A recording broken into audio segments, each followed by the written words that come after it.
Video में हम Latin abbreviations करेंगे। अक्सर किताब पढ़ते वक्त ETC, EGI ऐसे हमने हरूफ देखे होंगे जिन्हें हमने कंफ्यूज हुए होंगे कि इनका मतलब क्या है। ये लैटिन है, यानी तहरीर को मुख्तसर करने के लिए ये अक्सर जुमलों में आते हैं, इनकी फुल स्पेलिंग्स उधर नहीं दी होती है। तो ETC इसका फुल फॉर्म है एसेट्रा। एसेट्रा लैटिन वर्ड है। इंग्लिश मीनिंग क्या है? एंड और सो ऑन। उर्दू मीनिंग है वगैरह वगैरह, यानी इसके अलावा दीगर भी। I like fruits such as apples, oranges, bananas, ETC etcetera. तो इस ETC का क्या मतलब है? मुझे फल पसंद है जैसा कि सेब, माल्टे और केला, और इनके अलावा भी और, यानी लिस्ट बनाने की कोई ज़रूरत नहीं है। फलों में जितने और फल हैं वो मुझे शामिल है। तहरीर को मुख्तसर कर दिया, ETC को उसमें ले आए और उसकी फुल जो है एक्सप्लेन जो स्पेलिंग है उसको लिखने की कोई ज़रूरत नहीं है। अच्छा, इसी तरह EG है, इसकी फुल फॉर्म है एग्जाम्पली ग्रातिया। इंग्लिश मीनिंग है फॉर एग्जाम्पल, उर्दू मीनिंग है मिसाल के तौर पर। ही एंजॉयज आउटडोर एक्टिविटीज़, वो बाहर की एक्टिविटीज़ पसंद करता है। EG for example. अब इसका मतलब क्या हो गया हमें समझ आ जाएगी जब हमने पढ़ लिया है कि इसका मतलब है फॉर एग्जाम्पल कि क्या क्या पसंद है। हाइकिंग पसंद है, वो जो पैदल चलना होता है, साइकिलिंग करना पसंद है, स्विमिंग तैराकी करना पसंद है। तो ये सारे जो है फॉर एग्जाम्पल में आ जाते हैं। ठीक है, इसके अलावा हम और करते हैं। नंबर 3 में हमारे पास है I.E, इसकी फुल फॉर्म है इड एस्ट। लैटिन ये लफ्ज है, इंग्लिश मीनिंग है that is in other words. Urdu meaning है दूसरे अल्फाज में, यानी कि ही इज अ बैचलर, वो कवारा है। अब किसी को जब कवारे की समझ में आएगी तो I.E यानी कि ही इज नॉट मैरिड, जिसने शादी नहीं की होती उसे कवारा कहते हैं। We will meet at noon, हम दोपहर को मिलेंगे। I.E मतलब यानी एट 1 PM, दोपहर के 1 बजे मिलेंगे।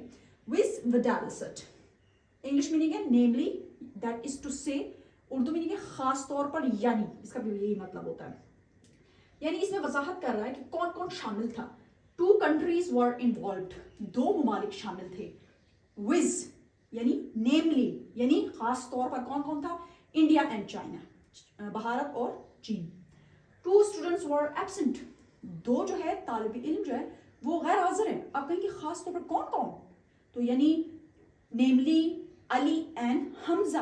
तो कहें तो हमने इस बात की और यानी वजाहत कर दी और उसको बता दिया कि अली और हमजा जो है वो एब्सेंट है। तो विज और IE यानी इडेस्ट और विडेलिसट। अच्छा, नंबर 5 पे हमारे पास है N.B, इसका मतलब होता है नोटे बेने। ठीक है, इसकी फुल फॉर्म है, लैटिन एब्रिविएशन है। इंग्लिश मीनिंग है इसका नॉट वेल, यानी उर्दू मीनिंग खास तौर पर ध्यान दे, तवज्जो दे। अब देखें NB ध्यान दे यानी नोटा बेने, not well the example start at 9 AM।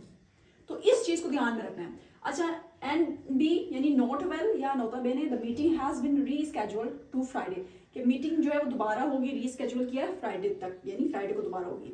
इटल, ये अक्सर जो तहकीकात करते हैं तहरीरी ऑथर्स के लिए, लोगों के लिए इस्तेमाल होता है। यानी इसका मतलब होता है और दीगर। सेंटेंसेस में मैंने बनाया है, उसमें आपको समझ आएगी, mostly referring to people and authors. देखिए इसकी द नॉवल वॉज रिटन, इस नॉवल को लिखा गया है बाय स्मिथ ने लिखा, ब्राउन ने लिखा और इट एल ने लिखा। तो इट एल का मतलब और दीगर ने लिखा, और इसकी फुल फॉर्म है, इस इट एल का फुल फॉर्म है इट एली, यानी इसमें जो दीगर अफराद है इसमें खवातीन भी है और मर्द भी है।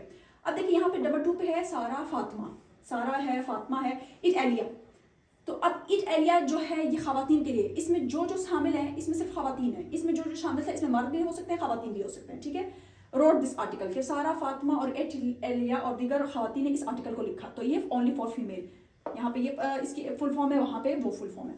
Okay, the exhibition displayed painting, sculptures and Italia. अब देखिए ये जो नुमाइश में शामिल थे, डिस्प्ले किया गया था, पेंटिंग थी, मुजस्मे थे और इटालिया। अब यहाँ पे इसकी जो है दूसरे अल्फाज हैं, तो ये फिर नॉन लिविंग थिंग्स के लिए जो है वो इस्तेमाल किया जाता है। तो इस तरह ये सेंटेंस की वजाहत करता है, यानी इसका मतलब होता है और दीगर लोग या और दीगर चीजें।